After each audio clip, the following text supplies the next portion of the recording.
C'est une question orale. Madame le maire, la mairie a décidé de faire un effort de diminution de la consommation énergétique par des mesures d'extinction de l'éclairage public dans certaines zones. Cet effort de sobriété énergétique va selon nous dans le bon sens.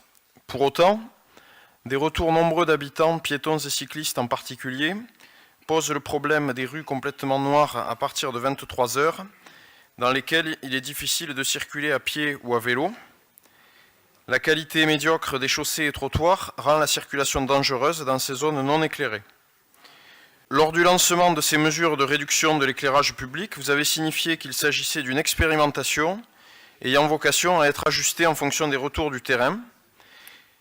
Par quels moyens va être menée la concertation avec la population pour faire le bilan de cette extinction nocturne et l'ajuster au plus près des besoins de la vie quotidienne des Albigeois?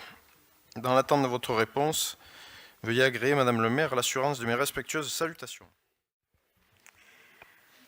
Alors, je ne retiendrai de votre propos que votre adhésion au dispositif d'extinction de l'éclairage public.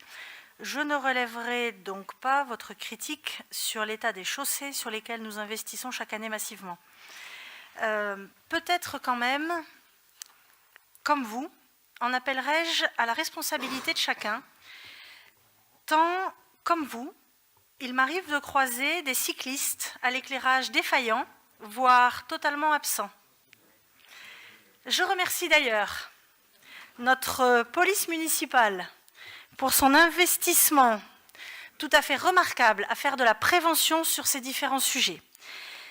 Les retours de terrain sont écoutés depuis le premier jour et nous avons d'ores et déjà procédé à divers ajustements.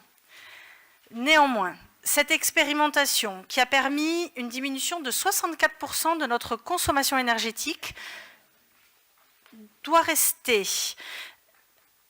à la fois cohérente et le plus globale possible. Comme nous l'avions indiqué, nous ferons, avant l'été, un bilan de cette expérimentation afin de pouvoir en tirer les conclusions dès que possible et notamment avant l'automne prochain. Les modalités de cette concertation seront annoncées dans les semaines à venir.